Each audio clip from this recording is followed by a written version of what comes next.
The ice doesn't crack the way you'd think. It doesn't snap like a twig or shatter like glass. It groans. A deep, primal sound that travels through the frozen surface like a living thing warning you that your time is almost up. That's what Silas Dean heard as he stood at the edge of Timber Lake, his breath crystallizing in the air before it even left his lungs. The wind didn't howl. It screamed. A banshee's wail that tore across the frozen wasteland, whipping snow into his face with the fury of 1,000 tiny knives. The temperature had dropped to -18 degrees, but the wind chill made it feel like -40. Every exposed inch of skin burned. Every breath felt like inhaling shattered glass. Silas didn't flinch. He stood there, 6'2" of coiled muscle and scar tissue, his weathered hands gripping the edge of his Ford F-250's tailgate. The truck's engine ticked as it cooled, the only sound besides that relentless wind. He'd pulled off Highway 41 20 minutes ago, drawn by something he couldn't name.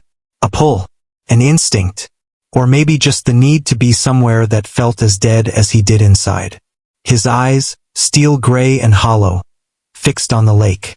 300 acres of ice, pristine and white under the late afternoon sky. Beautiful, deadly, the kind of place that could swallow you whole and never give you back. In his right hand he held something small, something that didn't belong in this frozen hell. A dog tag, not his own.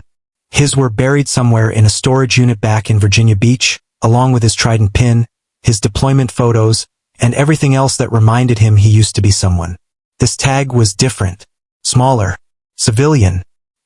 He turned it over in his calloused fingers, reading the engraving for the 1,000th time, though the words were burned into his memory deeper than any brand. Marcus, good boy, 2019 to 2024. 5 years. That's all the German Shepherd had gotten. 5 years of loyalty, of unconditional love, of being there when Silas came home from his 4th deployment with a Purple Heart and a prescription for sleeping pills he never took. 5 years of Marcus sleeping at the foot of his bed, of wet nose nudges when the nightmares got too bad, of brown eyes that never judged him for the things he'd done. 5 years that ended 3 months ago when Silas was too broken to notice the lymphoma until it was too late. The tag felt heavier than his rifle ever did. Heavier than the guilt he'd carried since BUD/S. Heavier than a sound cut through his thoughts. Not the wind, not the ice groaning. Something else. A bark. Faint, desperate, coming from the lake. Silas's head snapped up, every sense suddenly razor sharp. 20 years of training doesn't leave you just because you hang up the uniform. His eyes scanned the frozen expanse with the precision of a man who'd hunted high-value targets across 3 continents. There, 200 yards out. Movement. He squinted against the snow glare, his hand instinctively reaching for the Sig Sauer P226 he no longer carried on his hip. Force of habit. But he didn't need a weapon for this. A dog. German Shepherd by the looks of it. Thrashing in a hole in the ice. And even from this distance, Silas could see the water was black. Which meant it was deep. Which meant whoever went through wasn't coming back up on their own. Damn it, he muttered. The first words he'd spoken aloud in 3 days. He moved before his brain could catch up, muscle memory taking over. This is what he was trained for. Assessment. Action. No hesitation. The paralysis came later in the quiet moments, but never in the chaos. Never when someone needed saving. He yanked open the truck's rear door, his hands already working through the gear he kept back there. Most civilians would have a spare tire and jumper cables. Silas Dean had enough tactical equipment to stage a small invasion. Old habits. Climbing rope, check. Carabiners, check. His old cold weather kit from his Arctic warfare training, check. He stripped off his civilian jacket and pulled on the thermal layer, then the Gore-Tex shell. Gloves. The good ones, the ones that let you maintain dexterity at -40. 30 seconds. That's all it took to kit up. 30 seconds of controlled chaos while his mind ran through the scenarios. Adult victim. Probably already hypothermic. 3 to 5 minutes in that water, max, before their core temperature drops below survival threshold. Dog. More resilient to cold, but smaller body mass means faster heat loss. already exhausted from trying to climb out. Maybe 2 minutes before it gives up and slips under. The math was simple. The math was brutal. He grabbed the rope, clipped the carabiner, and started running. The snow tried to slow him down. The wind tried to push him back. His knee, the one that took shrapnel in Kandahar, screamed in protest. He didn't care. Each footfall on the ice was a calculated risk. Too fast and he'd slip. Too slow and they'd die. He'd done this before, in a way. Different terrain, different stakes. But the core principle remained. Maintain forward momentum. Trust your training. Don't think about what happens if you fail. Never think about what happens if you fail. The bark came again, weaker this time. The dog's head was barely above water now, its front paws scrabbling uselessly against the ice edge. The hole was maybe 4 feet in diameter, big enough that the animal couldn't get leverage to pull itself out. Silas was 50 yards away when he saw the real problem. There wasn't just one dog. There was a second shape in the water. Smaller. Not moving. A puppy. Oh hell. You're watching a story unfold that most people will never see coming. And if you're not subscribed, you'll miss what happens next. We drop stories like this every week that'll change how you see the world. Hit that subscribe button right now, because this isn't just entertainment. This is training for the moment life tests you. And if you're still not subscribing, drop a comment and tell me what's holding you back. 20 years of combat experience. 4 deployments. 43 confirmed kills. A career built on precision and control. None of it prepared Silas Dean for the sight of that motionless puppy floating in black water. Because suddenly it wasn't a puppy anymore. It was a kid named Jimmy Pacheco, 22 years old, fresh out of basic, who'd panicked during the pool competency test at BUD/S. It was Silas's hand reaching down, just a second too slow, as Jimmy's eyes went wide underwater. It was the instructor's whistle blowing. The chaos. The guilt. It was Silas lying in his rack that night, staring at the ceiling, knowing he'd frozen for just 1 critical second. 1 second. And Jimmy washed out, reassigned to surface warfare. Killed 2 years later when his destroyer hit a mine in the Persian Gulf. 1 second. The ice groaned beneath Silas's boots, snapping him back to the present. He dropped to his stomach, distributing his weight, and started low-crawling the last 30 yards. The adult dog saw him coming and barked once. A sound so desperately human it almost broke him. "I got you," Silas said, his voice rough from disuse. "I got you, brother. Stay calm." The dog's eyes locked on his. Brown. Intelligent. Terrified. Just like Marcus's eyes had been at the end, when the vet said there was nothing more they could do.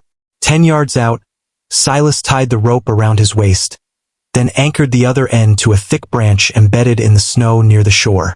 If the ice gave way beneath him, at least he wouldn't sink to the bottom. Probably. 5 yards.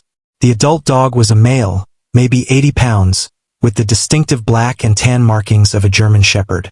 Working line, not show line. You could tell by the drive in his eyes, the way he kept trying to push the puppy toward the ice edge with his nose, even as his own body began to shut down from the cold. "Good boy," Silas whispered. "You're a good boy, aren't you? Trying to save your kid." The dog whined. 3 yards. Silas could see the puppy now, maybe 12 weeks old, not moving. Its little head was above water, but only because the adult was holding it there, using the last of his strength to keep the baby from drowning. The sight hit Silas like a mortar round to the chest. Because that's what warriors do, isn't it? We hold the line. We keep our people above water. Even when we're drowning ourselves. Even when nobody's coming to save us. 2 yards. The ice beneath Silas creaked ominously. He could feel it flexing under his weight, could hear the water sloshing beneath the frozen surface. One wrong move and he'd be in there with them. He'd been in worse situations. Objectively speaking, this didn't even crack the top 10. He'd cleared rooms in Fallujah, jumped out of perfectly good helicopters at 30,000 feet, swam 2 miles through shark-infested waters off the coast of Somalia. But none of those missions had been about redemption. This one was. 1 yard. He reached the edge of the hole and looked down into the German shepherd's eyes. The dog looked back at him with something that transcended species. A question, a plea, a challenge all at once. Are you going to let us die like you let them die? No, Silas said aloud, his voice cracking. Not today. Not ever again. He reached into the water. The cold was instantaneous and absolute. It wasn't just freezing. It was a living thing, a predator that sank its teeth into his flesh and refused to let go. Even through the gloves, he could feel his fingers starting to go numb. Didn't matter. He grabbed the puppy first, his hand closing around its tiny, waterlogged body. No heartbeat that he could feel. No breathing. But sometimes people and animals who looked dead weren't dead. Not yet. Not if you moved fast enough. He pulled the puppy out and set it on the ice beside him, then reached back for the adult. The German Shepherd tried to help, tried to push himself up, but his legs wouldn't cooperate anymore. Hypothermia was shutting down his muscles, his coordination. He had maybe 60 seconds before his body gave up entirely. Silas grabbed him by the scruff, the way you'd grab a kid by the collar, firm but not rough, and hauled. 80 pounds of soaking wet dog, dead weight, using a leverage position that'd make his back scream tomorrow. He didn't care about tomorrow. The dog came up and out in one smooth motion, water streaming off his coat. Silas dragged him away from the hole, then grabbed the puppy, and started army crawling backward towards solid ground. The ice groaned again. A spiderweb of cracks radiated from the hole. He moved faster. 20 yards. 30. 40. The cracks followed him, but he was moving faster than they could spread. 50 yards. Solid ground. He kept crawling until he felt snow instead of ice beneath him, until he knew for certain he wasn't going to plunge through. Only then did he stop, only then did he let himself breathe. The adult dog was conscious but shaking violently, his body trying to generate heat it didn't have. The puppy wasn't moving at all. Silas knew what to do. He'd done CPR on a dozen guys in the field, had brought back operators who'd flatlined from blood loss. But those were humans. Combat injuries. This was different. Or maybe it wasn't. He turned the puppy over, checked its airway clear, put his ear to its tiny chest. Nothing. Or maybe something. Hard to tell through the fur and his own pounding heartbeat. 20 years of hard-earned tactical medical training, and here he was, trying to remember the Boy Scout handbook he'd read when he was 12. He put his hand on the puppy's chest and started compressions. Gentle, precise, counting in his head. 1, 2, 3, 4, 5, nothing. 6, 7, 8, 9, 10. The adult dog crawled closer, whining, his brown eyes fixed on the puppy, on his son, his kid, the thing he'd risked everything to save. 11, 12, 13, 14, 15. Come on, Silas whispered. Come on, little man. Come back. 16, 17, 18. The puppy coughed. Water spilled from its mouth. His little body convulsed. And then it sucked in a breath, ragged and wet and beautiful. Silas let out a sound he didn't recognize. Half laugh, half sob. The adult dog was on the puppy immediately, licking its face, whining, his tail moving in a weak wag. There you go, Silas said, his voice shaking. There you go, buddy. You did it. You saved him. But even as he said it, he knew the danger wasn't over. Both dogs were hypothermic. They needed heat, shelter, and they needed it now. He looked at his truck, maybe 300 yards away through the blizzard. Then he looked down at the two German shepherds.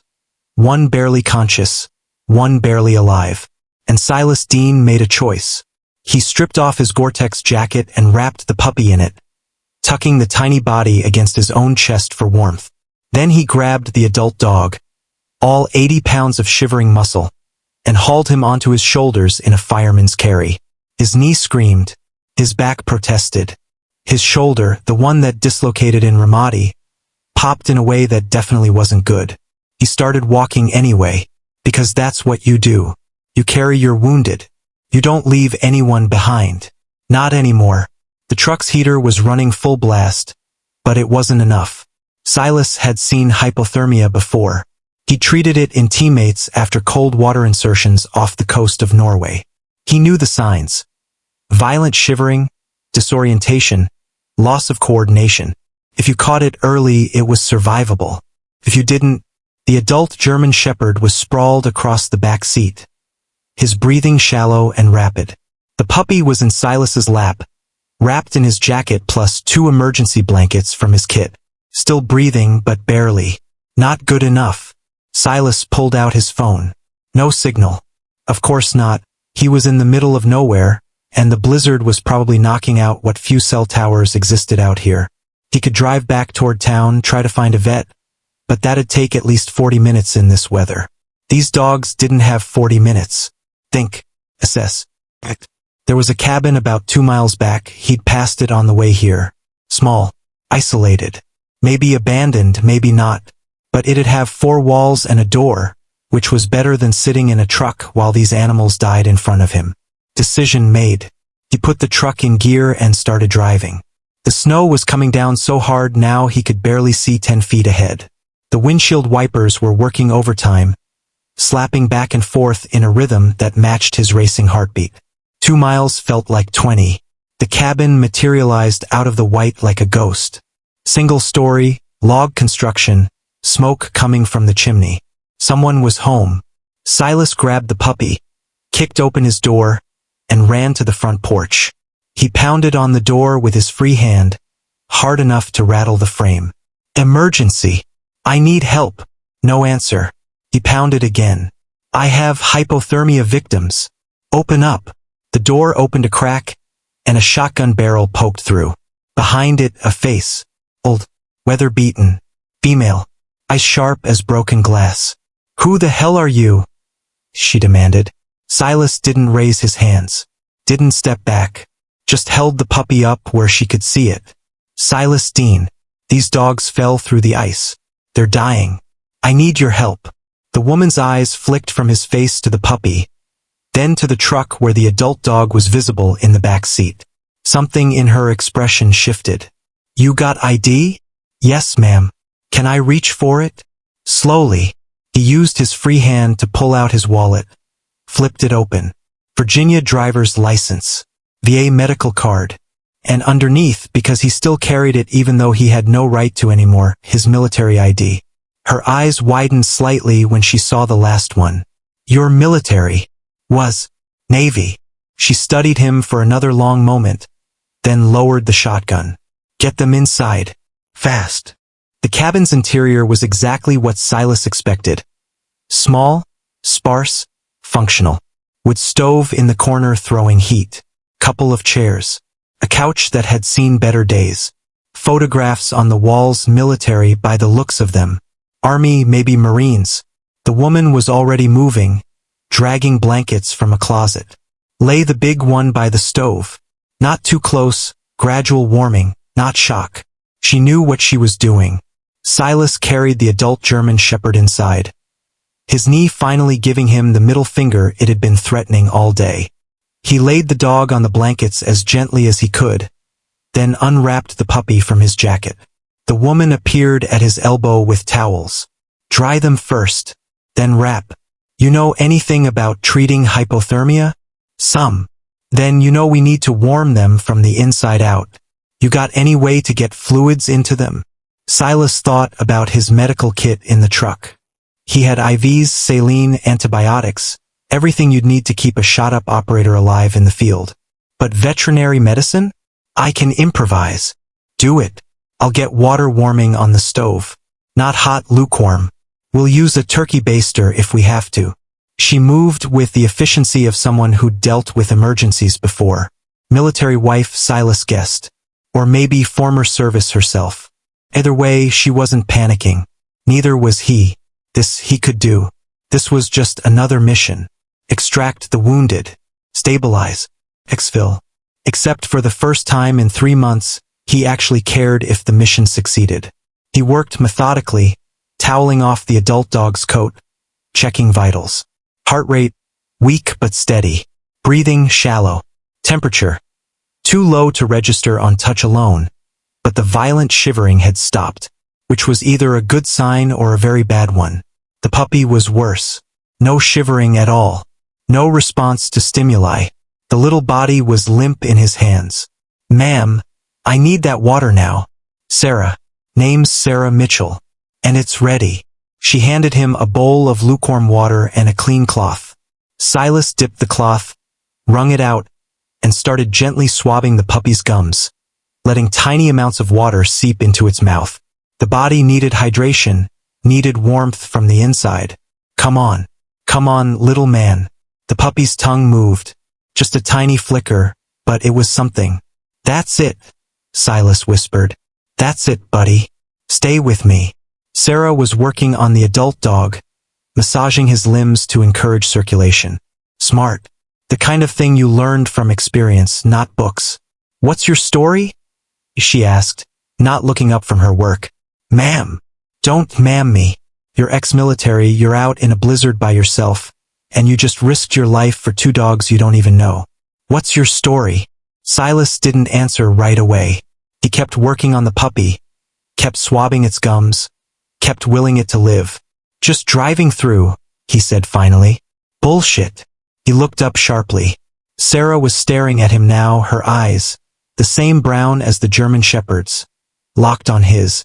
"I've seen that look before," she said. "My husband had it when he came back from Desert Storm. My son had it when he came back from Fallujah. It's the look of someone who's trying to figure out why they made it home when their buddies didn't." Silas felt something cold settle in his chest. Colder than the lake water. "I don't. You don't have to explain. But you're in my house now, warming dogs by my stove. And I need to know you're not going to snap and do something stupid." "I'm fine." "You're not fine. Nobody who's fine goes swimming in a frozen lake to save animals they don't know." The puppy coughed in his hands. Water dribbled from its mouth. His eyes cracked open, just slits but open. Silas felt his throat tighten. "I had a dog," he said quietly. "German Shepherd. Name was Marcus. He was a good dog. Best friend I ever had." "What happened to him?" "Cancer. 3 months ago. I didn't catch it in time." Sarah was quiet for a moment. Then, "You blame yourself." It wasn't a question. Silas looked down at the puppy in his hands, at the tiny body that was slowly, miraculously warming up. "Yeah," he said. "I do. Most people won't understand what you just heard. The weight that operators carry, the guilt that doesn't show in photographs. But you're here, which means you get it. Subscribe now so you never miss these stories. Because one day, someone in your life might need you to understand what they can't say out loud. And if you're not subscribing yet, comment below. Seriously, what's stopping you? We need to know." The blizzard wasn't letting up. By the time Silas made it back from his truck with his medical kit, the snow had piled up another 3 inches and the wind was hitting gusts that could knock a man over. Sarah had barricaded the door behind him, piling blankets in the gap to keep the heat in. Smart woman. The cabin had transformed into a makeshift veterinary clinic. The adult German Shepherd was still by the stove, breathing more steadily now, his eyes half open. The puppy was nested in a cardboard box lined with heated towels, making small mewling sounds that were the most beautiful thing Silas had heard in months. They were going to make it. Both of them. Sarah handed him a mug of coffee. Black, strong enough to strip paint. Military coffee. "Looks like you're stuck here for the night," she said, settling into one of the chairs by the stove. "That storm's not clearing until morning, and even then, the roads'll be buried." Silas nodded, cradling the mug in his hands. The heat felt good. "Real. Thank you for letting us in. Couldn't very well let you freeze to death on my porch." She sipped her own coffee, studying him over the rim. "Besides, Charlie would have wanted me to help." "Charlie?" She gestured to a photograph on the wall. A man in army dress uniform, early 50s, with kind eyes and a chest full of ribbons. "My husband, Master Sergeant Charles Mitchell. 2 tours in Gulf War I, 3 in Afghanistan. He made it through all of them without a scratch." Her voice went quiet. "Heart attack killed him 2 years ago. Right there in that chair you're sitting in." Silas looked down at the chair, then back up at her. "I'm sorry. Don't be. He died doing what he loved. Watching the snow fall, drinking whiskey, arguing with me about whether Die Hard is a Christmas movie. She smiled slightly. He always said the best part about making it home was getting to grow old somewhere peaceful. He was lucky. He was. Not everyone gets that. The cabin fell quiet except for the crackling of the fire and the wind howling outside. The German shepherd shifted in his sleep, and the puppy made a small sound. Sarah broke the silence. You said you were Navy. What did you do? Silas took a long drink of coffee. This was always the awkward part. Most civilians heard Navy and pictured ships. Sailors. People who went to sea and came home. Not the guys who jumped out of helicopters at night and didn't come home for months. Special warfare, he said finally. Her eyebrows went up. SEAL? Yeah. How long? 20 years. For deployments. More if you count the off-book stuff. Sarah let out a low whistle. That's a hell of a career. Why'd you get out? There it was. The question he'd been dodging for 3 months. Ever since he'd signed the paperwork and walked out of the teams for the last time. Why'd you get out, Dean? Because he'd frozen. Because 1 second of hesitation had cost a kid his dream, and maybe his life. Because every time Silas closed his eyes, he saw Jimmy Pacheco's face underwater, eyes wide with panic, hand reaching up, because he didn't trust himself anymore. Medical retirement, he said, which was technically true. Bad knee, bad shoulder, the usual wear and tear. Bullshit. Silas looked up sharply. Sarah was giving him that look again, the one that said she'd heard this story before, just with different names and dates. Operators like you don't retire because of a bad knee, she said. Charlie had buddies who ran missions with pins in their legs and plates in their skulls. You quit because something broke that metal and stitches can't fix. Silas stared into his coffee, watching the steam rise. The smart move was to deflect.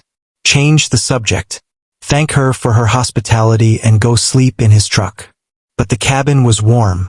The dogs were alive. And for the first time in 3 months, Silas Dean felt something other than numbness. He felt tired. Not physically tired, he'd pushed through worse than 1 day of cold weather extraction. Soul tired. The kind of exhaustion that comes from carrying weight you were never meant to carry alone. Bud/S, he said quietly. Basic underwater demolition/SEAL training. It's where you find out if you've got what it takes. Sarah nodded. She'd know about it, at least the reputation. 6 months of hell designed to break all but the hardest men. There's this thing they make you do, Silas continued. Pool competency. They tie your hands behind your back, tie your feet together, and throw you in the deep end. You have to swim the length of the pool, dive to the bottom, retrieve a diving mask with your teeth, and put it on underwater. All while the instructors are actively trying to drown you. Jesus! It's supposed to simulate combat stress. Panic management. Most guys make it through. Some don't. He paused, the memory crystallizing with painful clarity. There was a kid in my class. Jimmy Pacheco, 22 years old. Good kid. Heart of a lion. But he panicked during pool comp started thrashing. Inhaled water. Sarah was quiet, letting him talk. I was the safety swimmer that day. It was my job to pull guys out if they got into trouble. I saw Jimmy go under. Saw him thrash. And his voice caught. I hesitated. 1 second. Maybe 2. Trying to figure out if he was really drowning or if it was just part of the exercise. By the time I dove in, the instructors had already grabbed him. He was fine physically, but he was done. Mentally checked out. They dropped him the next day. That's not your fault, Sarah said firmly. You were a student too. The instructors. He died, Silas said flatly. 2 years later, his ship hit a mine in the Persian Gulf. 23 sailors killed. Jimmy Pacheco was one of them. The words hung in the air like smoke.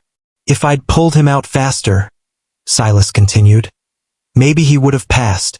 Maybe he would have made it to the teams instead of surface warfare. Maybe he'd be alive right now, drinking beer and telling stories about the time he almost drowned at BUD/S. Or maybe he would have died on a different deployment, Sarah said quietly. Maybe he would have taken a bullet in Fallujah or stepped on an IED in Helmand. You can't know that. None of us can. Doesn't matter. I froze. And someone died because of it. Is that why you quit? Silas looked at the German shepherd sleeping by the stove. The big dog's chest rose and fell steadily, his body finally warm again. The puppy was curled up in the box, making little dream sounds. I quit because I couldn't trust myself anymore. Because every time I went out on a mission, every time someone's life was in my hands, I kept thinking, what if I freeze again? What if this time, it's one of my brothers who doesn't come home? He drained the last of his coffee. So I walked away, turned in my trident, moved to the middle of nowhere, got a dog to keep me company. His voice cracked. And then I let him die too. Sarah was quiet for a long time. Then she stood, walked to the wall and took down a different photograph. This one showed a young man, maybe 25, in marine dress blues. He had Sarah's eyes and Charlie's smile. My son Michael, she said, handing Silas the photo. He was a squad leader in Fallujah. Second battle. November 2004. Silas knew that battle. Every operator knew that battle. 6 weeks of house-to-house fighting. Highest urban combat casualties since Vietnam. Michael's squad was clearing a building, Sarah continued. Suspected insurgent safe house. They breached the door, went in tactical. And there was a kid inside, Iraqi boy, maybe 7 years old, holding a grenade. Silas's stomach dropped. Michael had a split second to decide. Shoot the kid or try to talk him down. He chose to talk. He lowered his rifle. Started speaking to the boy in broken Arabic. What happened? The grenade went off. Killed the boy. Killed 2 of Michael's Marines. Michael lived, if you can call it that. Lost both legs below the knee. Most of his left hand. 3 years in Walter Reed. Another 2 years trying to figure out how to live with what he'd done. She took the photograph back, held it against her chest. He killed himself 6 years ago. Drove his wheelchair off a bridge. Sarah. He spent those 6 years blaming himself. Thinking that if he'd just pulled the trigger faster, his Marines would still be alive.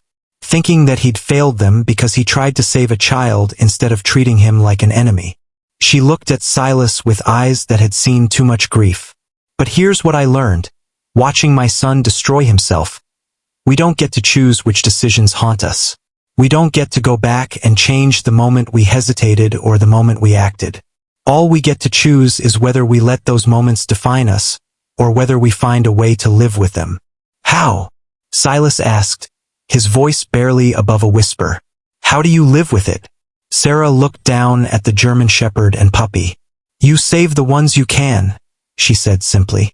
You save the ones you can when you can, and you accept that it won't bring back the ones you lost. But it might save you. This is the kind of wisdom that doesn't come from books. It comes from surviving the unsurvivable. If you want more stories that cut this deep, that teach you what resilience really means, subscribe right now. Because we're not just telling stories here, we're building a community of people who understand that strength isn't about never falling. It's about getting back up. Comment if you're part of this tribe.